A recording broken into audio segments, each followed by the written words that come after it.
Mereka memuji alam tapi lupa dengan yang mengatur alam.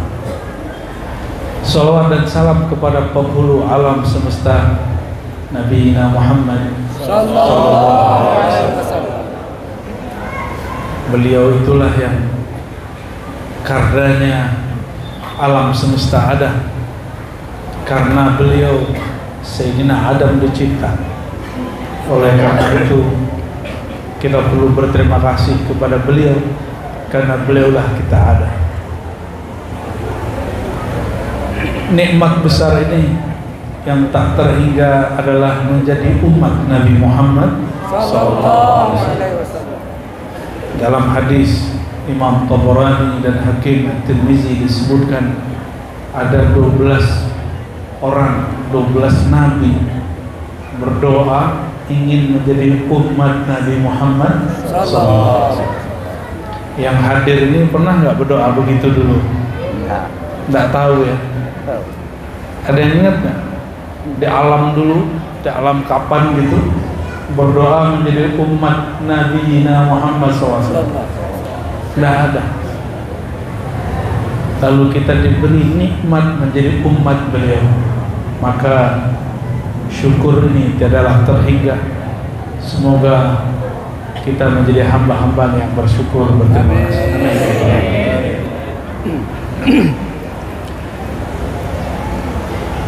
Mau tema apa, Pak? Tasawuf. Tasawuf Buya.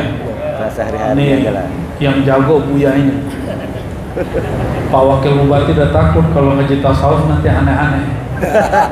Yang sehari-hari aja lah. Inilah yang perlu kita luruskan. Sehari-hari itu ternyata kita sudah bertasawuf. Jadi kita sudah bertasawuf bahkan setiap hari. Kalau bangun tidur baca doa apa?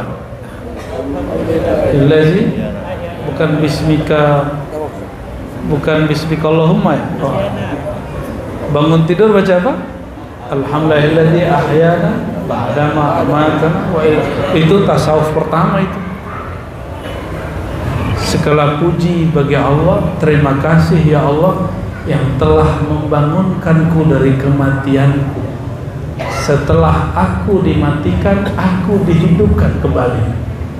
Dalam tasawuf ada namanya mati sebelum mati. Tiap malam kita begitu. Jadi nggak usah khawatir kalau ngaji tasawuf. Tasawuf itu nggak berat. Saya ngaji tasawuf dari umur 11 tahun, Pak. Sampai sekarang nggak gila. Justru teman saya nggak ngaji tasawuf stres. Kenapa tuh? Karena nggak kenal Allah Subhanahu wa Ta'ala. Anak kecil kalau main game, dia nggak sadar kalau itu game, asik main game. Akhirnya dia pukul-pukul palanya sendiri. Ada kejadian di sini, anak Natuna begitu, main game. Jangan kalau dulu waktu kita kecil, Pak Wakil Bupati, Pak Bupati, anak-anak tengkar karena main-main. Sama itu.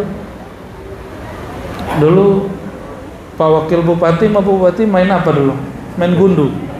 Benar Pak Bupati ya? Nah, pernah tengkar nggak dulu habis gitu? Iya, melempar-lempar gambar itu. Habis itu kalah tengkar, benar nggak? Ya. Karena orang serius dalam bermain. Padahal dunia ini innamal hayatud dunya la'ibun wa lahun. Dunia ini cuma main-main, senda gurau. Jangan serius, bro. Ya. Allah bilang, Allah mengatakan berkali-kali di dalam Al-Quran kitab suci, dan ini tidak mungkin bohong, ini hakiki, bahwa dunia itu hakikatnya main-main. Kalau main-main harusnya terhibur dong. Lalu kenapa ada orang stres di dunia? Karena dia serius dengan dunia. Ya, ini sudah dekat tahun politik, jangan serius-serius amat ya. 2019 orang serius, benar gak? Seakan-akan beda pilihan, beda agama. Di Jakarta beda pilihan gak disolatin. Ngeri gak tuh? Sekarang mereka baru pada sadar, oh iya ya, yang kita coblos jadi menteri. Akhirnya baru pada ngeh, iya, ini game. Jangan terlalu serius main game. Menang ya jangan terlalu bangga, cuma game doang. Maka gamenya anak-anak, sama gamenya Pak Bupati dan Wakil Bupati beda. Jadi bupati itu juga lagi nge-game. Makanya beliau menang kan 5 tahun kan. Ya. Dan ada yang kalah tuh. Nah, caleg-caleg ada yang kalah. Itu kalah game. Tapi ada yang stres gak? Banyak ya. Ini survei real. Setiap kali selesai pemilu itu rumah sakit jiwa ramai Pak. Ramai. Kenapa? Karena orang terlalu serius main game. Ya, kita doakan yang sedang main game ini, gamenya serius ini, karena banyak butuh duit. Anak-anak sekarang kalau main game butuh duit loh Pak. Minta top up. Ada tahu nggak top up? Waduh, anak saya kalau main game minta top up nih. Kita nggak ngerti top up apaan. Biasanya kami top up tuh kalau mau masuk tol ada kartu kita isi dulu top up. Ternyata gamenya anak-anak ini sekarang pakai top up. Bapak Ibu, saudara-saudariku yang bukan Allah, dunia ini main. An-nasunia, manusia itu sekarang lagi tertidur, lagi asik dengan main-main mimpinya. Idza matu intabahu, begitu dalam hadis. Kalau mereka benar-benar sudah berpisah dari badan ini, baru mereka sadar. Intabahu, baru mereka sadar. Makanya ada satu ungkapan, mutu qabla an tamut. Matilah kamu sebelum benar-benar mati. Maksudnya sadarlah sebelum mati yang itu datang. Sadar kalau ini game. Ini game paling hebat yang Allah buat di alam semesta, bernama dunia. Dan inilah mulai dari game berumah tangga, game di sekolah, di tempat bekerja, sampai game berpolitik ya. Semoga Allah membuka mata hati kita semua. Kalau pagi-pagi nih, apa kata orang tua kepada anak? Bangun tidur, apa kata orang tua? Sholat nak, gitu ya. Sholat nak. Kalau sholat itu makanan rohani Pak. Habis sholat disuruh mandi atau makan. Makan itu untuk jasmani. Kalau saya makan bumbunya tidak dikasih, sarapannya enak gak? Gimana Bang? Maukah makan sesuatu yang tidak dibumbui? Enggak ya? Nasi putih aja. Atau orang sini kalau yang paling suka buat apa? Kuah sop. Ya, tapi tidak ada garamnya, mau nggak? Kalau bertahun-tahun berumah tangga, istri tidak bisa masak sup, tapi juga tidak ada yang bantu masak, betah nggak makan begitu? Nggak betah ya. Tapi kok ada ya orang betah sholat tanpa bumbu? Ya, kok betah sholat nggak ada bumbunya? Sholat tuh makanan rohani. Apa bumbunya? Bumbunya sholat supaya nikmat apa?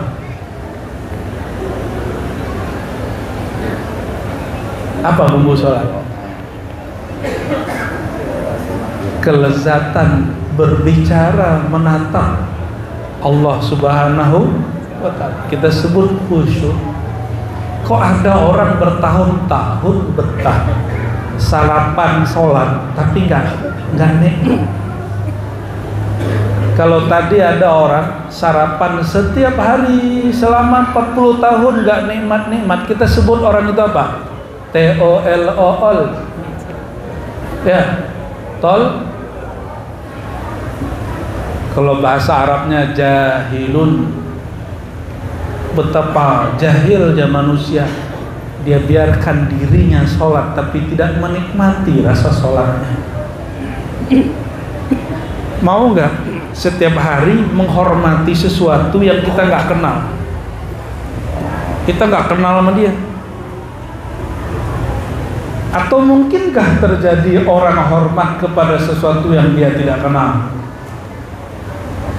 Gak mungkin.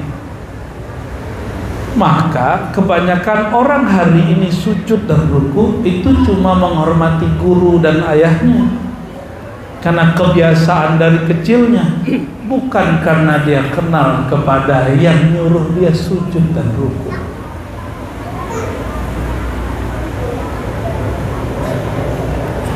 Kalau Pak Bupati dan Pak Wakil ini nyamar pakai baju kaos, orang nggak tahu, nggak ada patwal. Mungkin dicolek, lu siapa? Kamu siapa? Ngapain main-main di sini? Dicolek-colek, orang nggak ada hormat. Mungkin kalau masuk kantor, pegawainya yang nggak pernah ketemu Pak Bupati dan Pak Wakil itu bilang, pakai baju kaos nggak boleh masuk kantor. Kamu dari mana? Nih nggak boleh pakai sendal, mesti pakai sepatu. Dia nggak tahu kalau yang mau masuk ini Pak Bupati dan Pak Wakil baru turun dari Gunung Rana.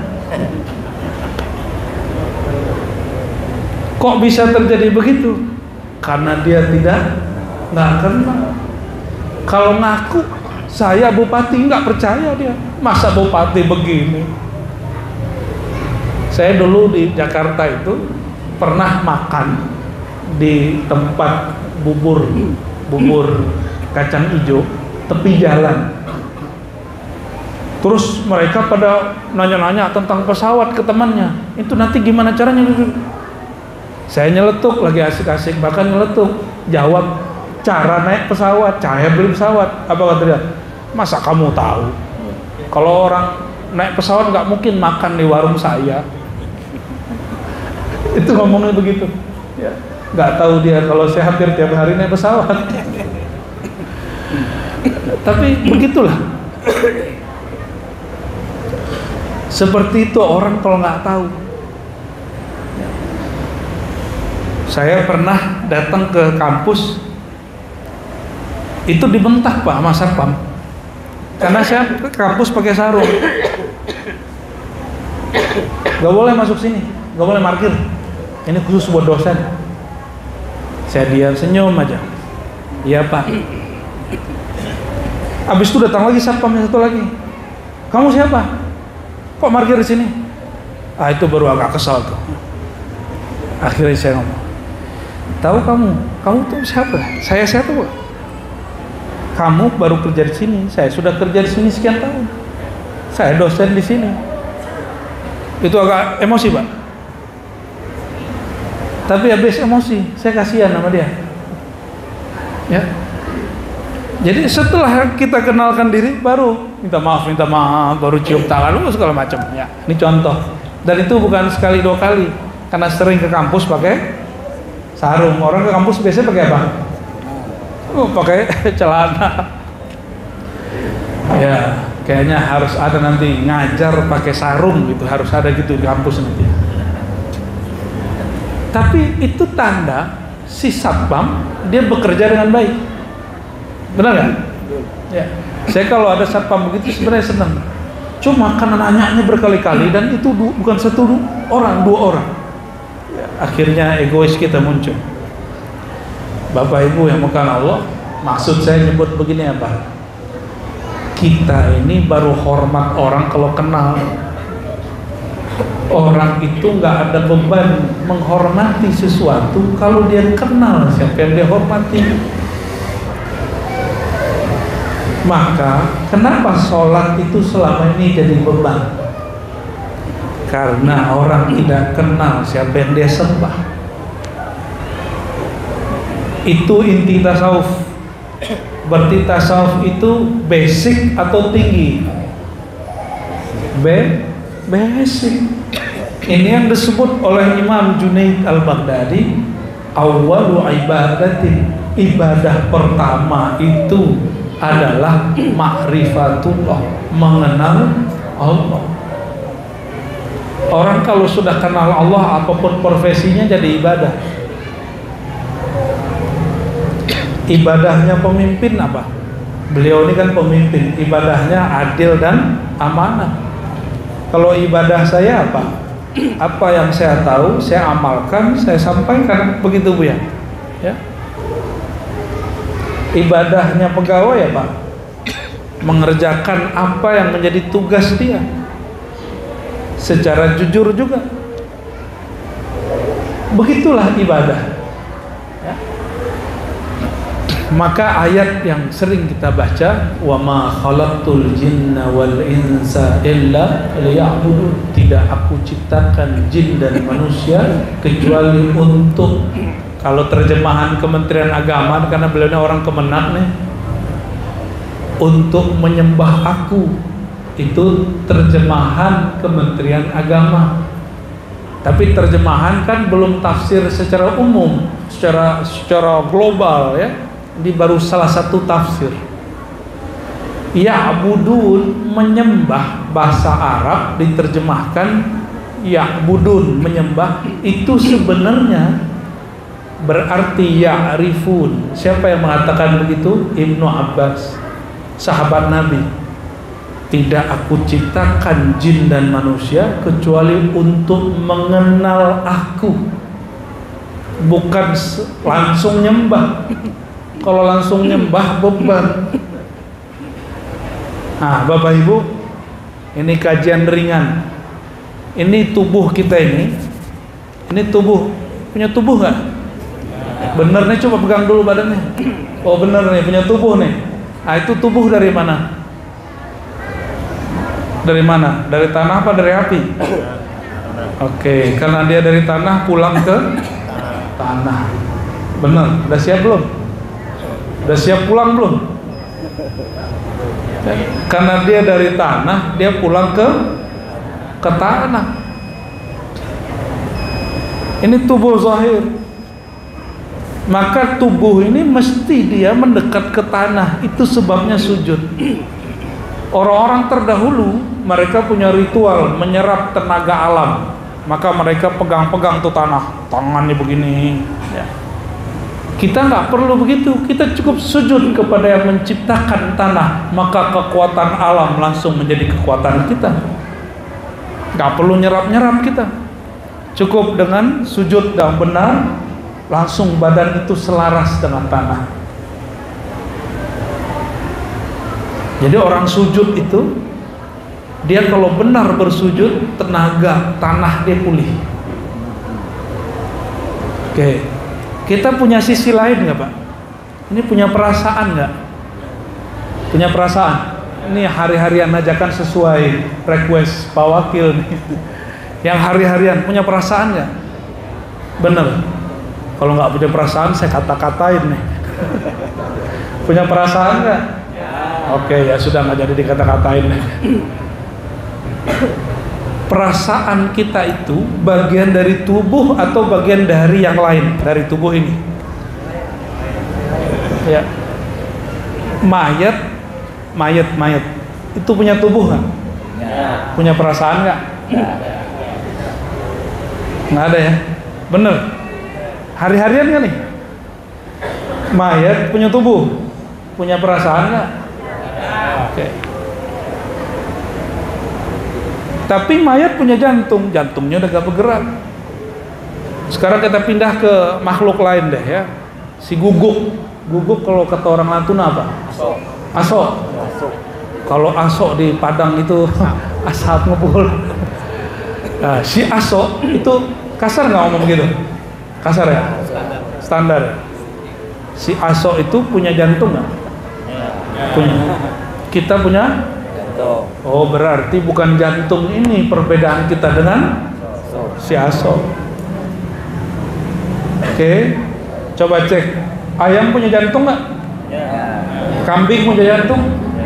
Berarti bukan jantung itu khasnya manusia. Coba cek. Itu kucing punya otak nggak? Punya. Kambing? Anjing? Asok apa? Asok. Punya semua? Berarti kekhususan manusia bukan pada otak. Apa khususnya kita dibandingkan hewan-hewan dan orang yang sudah mati? Kolbu. Akal itu hanya alat. Akal itu cuma alat. Alat ini mesin pemutarnya apa? Ada yang memutarnya nafsu, ada yang memutarnya kolbu. Tergantung siapa yang memutar akal kita. Maka di Quran disebut lahum qulubun yaqiluna biha. Ada orang yang kolbunya jadi alat pemutar akalnya, tapi ada enggak. Kalau yang tidak, ulaika kal an'am, mereka seperti binatang ternak yang memutar akalnya nafsunya. Nah, akal kita mikirnya setiap hari apa? Makan, makan, makan, kawin, duit, duit, gitu kan? Kalau begitu ya sama deh. Hah? Bener, hidup untuk makan atau makan untuk hidup? Makan untuk hidup atau hidup untuk makan? Yang hidup untuk makan itu binatang ternak. Kalau makan untuk hidup, nah itu lain. Itu baru manusia. Tapi hari ini banyak orang ngomong begini, yang penting setiap hari bisa makan, Pak. Berarti hidup dia untuk makan. Jangan mau naik kelas. Orang kalau cuma hidup untuk makan, maka dia siap menjadi hidungnya dicolok, nanti patuh kepada tuannya walaupun yang dikerjakan tidak benar. Mau begitu ya.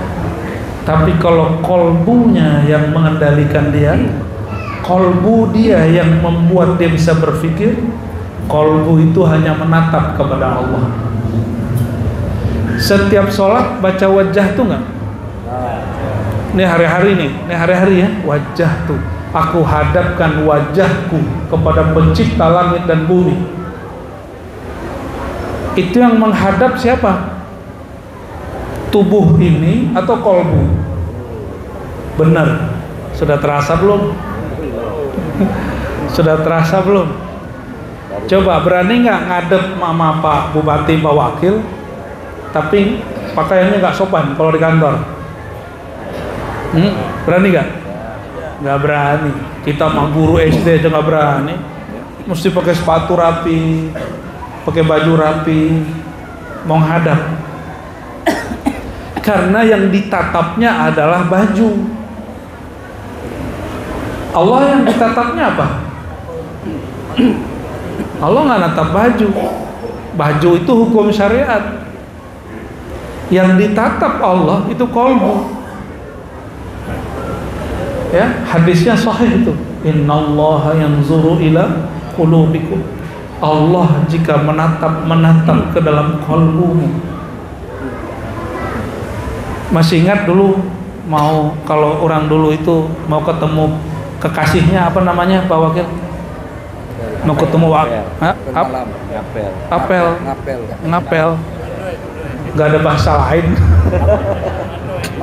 Mandoy. Oke, bahasa sini ya. Katanya Melayu sini lebih unik ya. Mendiai. Oh, aduh.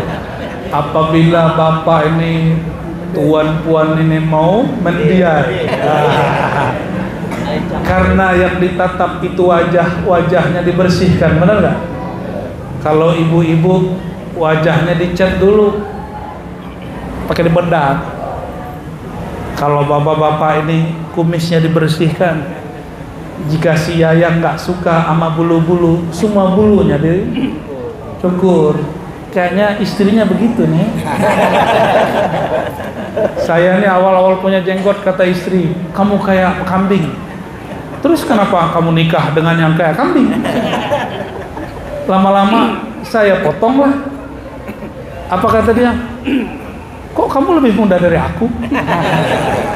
Akhirnya sekarang kalau nggak punya jenggot, istri yang ngingetin. Alhamdulillah. Maka mudahan dikit Pak.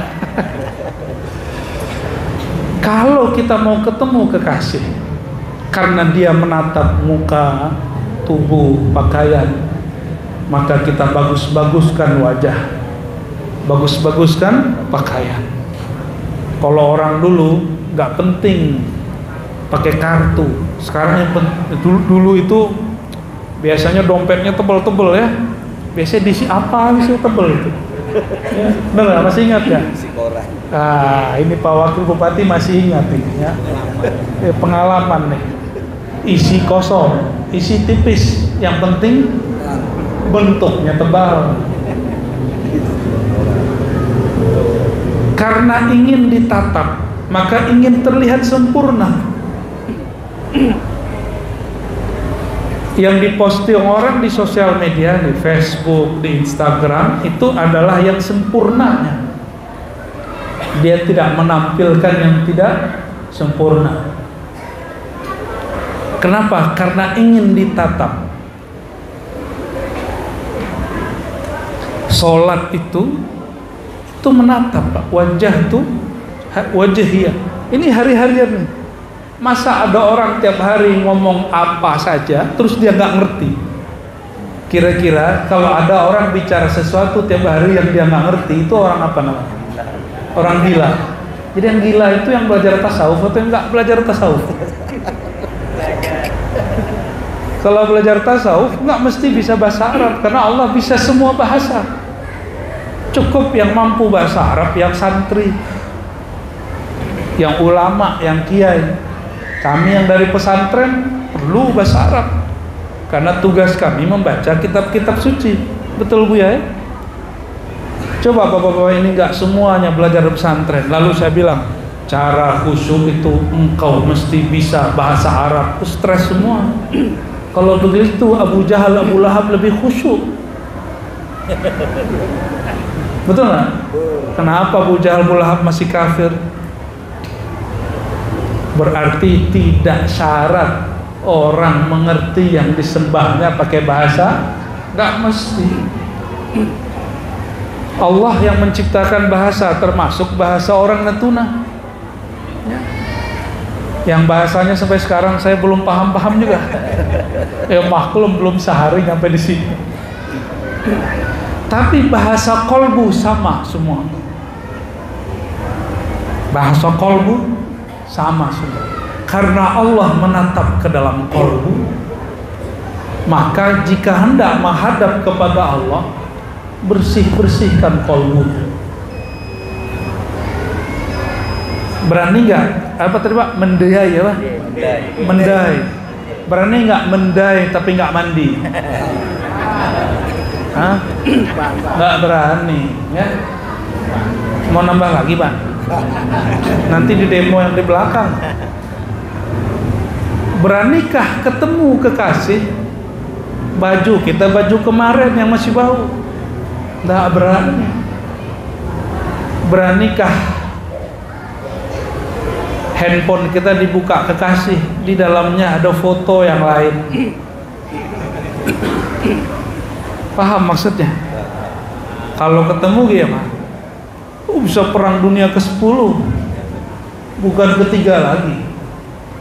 Sang kekasih melihat ada wajah perempuan lain atau laki-laki lain di dalam handphonenya. Kalau orang zaman dulu foto di dompet, benar nggak? Sekarang nggak level. Sekarang foto udah masuk. Tapi ahli kolbu, kekasih, wajah kekasihnya masuk ke dalam kolbu. Maka saya itu nggak seneng difoto Pak, walaupun orang suka minta foto. Saya sendiri jarang foto sendiri, itu jarang. Karena bagi saya cukup hati saja yang tahu ya. Oke, Allah tatap isi kolbu. Ternyata di kolbu ada gambar yang lain, ada tujuan yang lain. Allah cemburu kan? Ini ilmu-ilmu standar nih. Katanya ngaku wajah tuh, aku hadapkan wajahku kepada pencipta langit dan bumi. Ternyata saat menghadap, kalbunya ada wajah yang lain, ada niat yang lain. Berani menghadap, pasti di-delete dulu, dihapus dulu. Jika di handphonenya ada WA dari sang kekasih yang lain, pasti dihapus dulu, Pak. Bener ya? Kalau punya. Ini Buya Budi yang pengalaman ini. Ada WA dari jamaah cantik, ya, istri tahu, dihapus dulu sebelum masuk rumah. Betul gak? Oh, ini pengalaman. Waduh, bisa-bisa pulang tengkar ini. Supaya apa? Supaya yang di rumah tidak marah, supaya tidak ketahuan. Delete-nya permanen. Sama jika mau menghadap kepada sang kekasih sejati. Jadi kekasih kita yang di rumah itu nggak abadi. Dia hanya diberi dipercikan sedikit kekasih, rasa cintanya Allah. Makanya perempuan laki-laki itu punya cemburu. Itu cemburunya Allah yang dipinjamkan.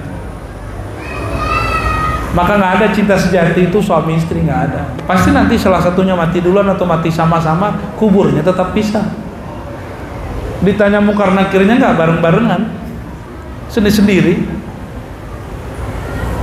Dek, ntar kalau aku mati kamu ikut ya.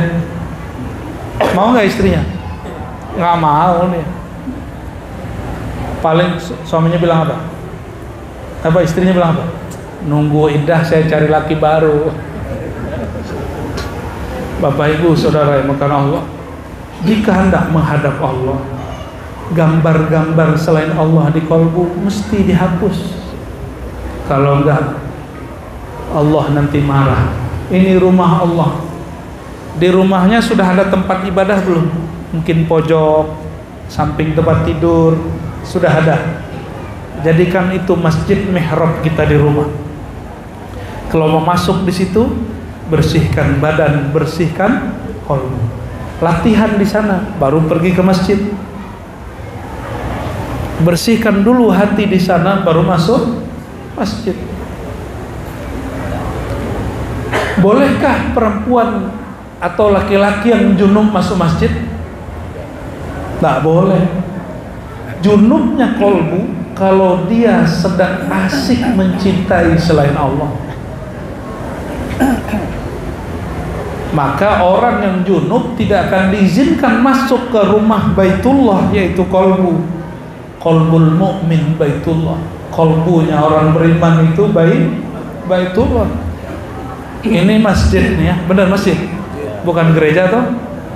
Tapi sudah pernah belum melihat masjid bentuk-bentuk gereja? Sudah pernah. Berarti yang penting itu bukan kubahnya, yang penting itu kalbu yang zikir di dalam masjid. Benar. Kalbu yang berzikir dalam masjid, sehingga disebut masjid itu masjid tempat sujud karena kalbu sujud di dalamnya. Ini kubahnya 100 tapi nggak ada orang zikir di sini. Masjid atau candi atau museum. Jangan-jangan ini museum. Maka jamaah yang makan Allah, sebelum menghadap Allah, kenapa disyariatkan berwudu? Wudu itu tidak hanya membersihkan diri dari hadas, tapi yang paling penting adalah membersihkan kalbu dari gambar-gambaran selain Allah Subhanahu wa ta'ala. Itulah rahasianya kenapa wudu tidak sempurna jika yang berwudu tidak menyebut nama Allah di dalam kalbunya. La wudu'a liman lam yadhkur ismallah. Tidak sempurna wudu seseorang jika dia tidak menyebut nama Allah, jika dia tidak berzikir di dalamnya padanya. Jadi nanti kalau wudu nggak usah mikirin yang lain, cukup zikir, ya. Nggak usah lama-lama juga wudunya, sekali, 2 kali, 3 kali, nggak usah lebih. Nah, di saat berwudu tidak hanya yang dibersihkan wajah, iktikadkan sedang membersihkan wajah, kalbu. Kolbu ini kalau tidak kenal Allah maka dia cari muka kepada makhluk, maka dia niat. Disinilah muncul orang ingin cari muka. Cari muka itu bahasa Arabnya apa? Cari perhatian. Ya, nah, bentuk amalnya riya. Riya itu ru'yatul amal, melihat diri kita beramal di depan orang. Itu riya. Mempamerkannya itu disebut dengan sum'ah. Jadi ibadah ke masjid supaya dilihat orang. Datang ke masjid, ke pengajian karena nggak enakan sama pengurus, sama teman, sama Pak Bupati, Wakil Bupati.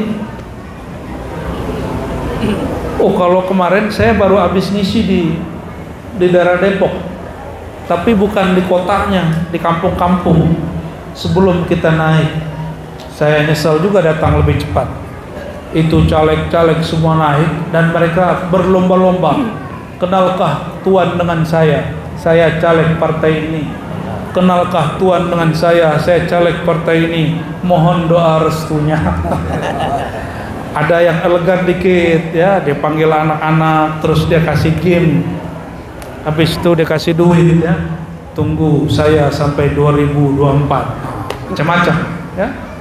Jadi macam-macam cara orang. Ternyata di wilayah tempat saya ceramah itu, caleg-caleg diberi kesempatan untuk kampanye gratis. Ya, seharusnya mereka tunduk sama ustadz, karena yang membuat daya tarik jamaah ramai itu siapa? Ustadznya. Tapi betapa kurang ajarnya caleg itu. Selesai dia naik, majelis dia tinggal, dia nggak ngaji. Saya doakan mereka tidak terpilih.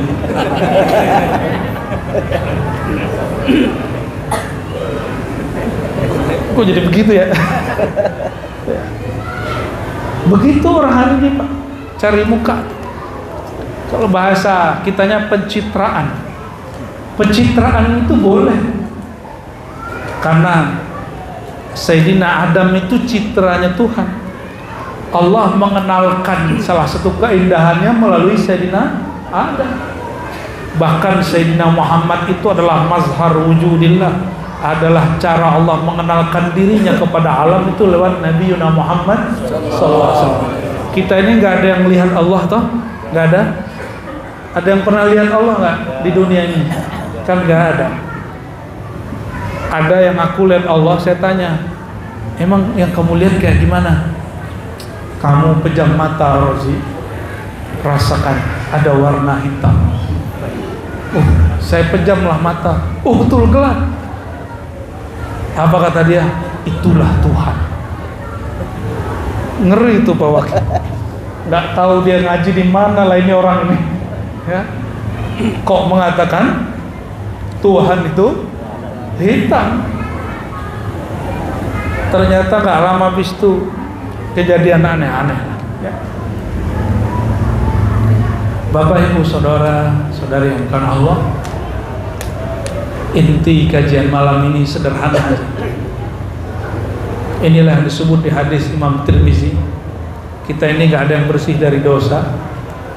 Nanti di akhirat ada orang dihisab. Kalau dihisab itu berarti diperiksa oleh malaikat yang bertugas seperti malaikat penyidik, kayak orang penyidik di sini. Lalu disidangkan, ada hisab, ada mizan, disidangkan. Hasilnya keluarlah laporan, semua daftar keburukan, mulai dari ujung rambut sampai ujung kaki ada maksiatnya. Selesai disidang. Ternyata sidang itu berkali-kali, nggak hanya di sini, ada sidang dalam sidang, ada sidang setelah sidang. Ada orang naik banding. Nanti di sana juga sama. Ketika sudah putus persidangan bahwa orang ini pendosa dari ujung rambutnya sampai ujung kakinya dosa, maka malaikat azab tarik dia. Hadis Imam Tirmizi, ditariklah dia. Tiba-tiba Allah Zul Jalal wal Ikram yang selalu menatap ke dalam kolbu mengeluarkan titah, wahai malaikatku, ada satu yang belum kalian sidangkan, satu yang belum kalian periksa, satu yang belum kalian timbang. Bertanyalah malaikat, apakah itu wahai Rabb, ya Tuhan? Bedahlah jantungnya, bedah dadanya, ambil isi jantungnya, itu berkait dengan kolbunya, apa isinya? Dibukalah dadanya, diambil jantungnya. Betapa kagetnya malaikat yang bertugas menyidang orang ini. Jantungnya menyebut la ilaha illallah. Di hadis Imam Baihaqi, Allah, Allah, Allah. Maka diambillah itu kalimah, ditimbang dengan semua dosanya. Apa yang terjadi? Kalimah la ilaha illallah dan Allah, Allah, Allah itu lebih berat dari semua dosanya. Akhirnya malaikat azab melepaskan rantai nerakanya dan diserahkan ke malaikat rahmat. Ini kamu yang urus. Ternyata dia kekasih Allah, tapi menzahirkan sesuatu yang tidak biasa. Batin dia bersama Allah, tapi zahir dia seakan-akan bukan kekasih Allah. Maka hati-hati dengan orang-orang dimanapun, di pulau manapun, di kota dan negeri manapun, walaupun penampilannya biasa, siapa tahu di kolbunya ada nur la ilaha illallah, nur lafaz Allah, Allah. Bukankah baca la ilallah mudah? Mudah tuh. Coba baca la ilaha. Yang beda orang ini bacanya dengan kolbu, orang ini bacanya dengan kolbu.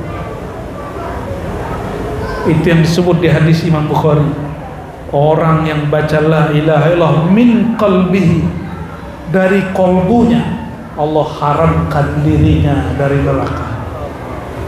Karena kolbu berkait dengan jantung, jantung berkait dengan seluruh tubuh, berarti darah dia semuanya sudah terkena lafaz Allahu Allah, la ilaha illallah.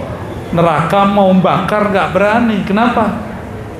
Karena darahnya bau kalimah la ilaha illallah. Seandainya malaikat azab bawa dia masuk neraka, itu neraka api nggak bisa bakar, malah menyusahkan malaikat di neraka. Dan itu ada Pak nanti, kalau Bapak Ibu ini nggak percaya masuk neraka duluan ya. Insya Allah nanti itu terjadi ya. Nanti orang kalau nggak percaya, akan ada 1-2 hamba Allah yang disiksa api, setiap kali mendekat apinya padam, api setiap kali membakar apinya padam. Ternyata di dalam tubuh orang ini berdiri kalimah Allahu Allah. Bapak Ibu yang bukan Allah, inilah oleh-oleh pada malam ini. Mari pelajari cara membaca nama Allah di dalam Quran. Di sini banyak guru-guru, kiai-kiai yang mereka punya sanad keilmuan zikir tentang ini, ambil dari mereka. Ya, nggak usah jauh-jauh ke Jakarta, sama ke Padang. Ya, cari dari orang yang ahli di dekat sini, supaya tidak susah-susah berguru. Ya, adapun kajian-kajian yang ada di YouTube itu cukup sebagai motivasi. Ilmunya ambil dari ahlinya, dan tidak ada pulau kecuali ada ahli zikir di situ. Tiada negeri kecuali ada wali Allah di situ. Saya yakin itu hakul yakin. Barangkali itu Pak Bupati, Pak Wakil, jamaah semua, semoga sedikit oleh-oleh kolbu ini bisa membuat kita semangat untuk mengenal Allah Subhanahu wa taala. Amin ya rabbal alamin. Wa sallallahu ala sayyidina Muhammad. Subhanakallahumma wa bihamdika asyhadu an la ilaha illa anta astaghfiruka wa atubu ilaik. Assalamu alaikum warahmatullahi wabarakatuh.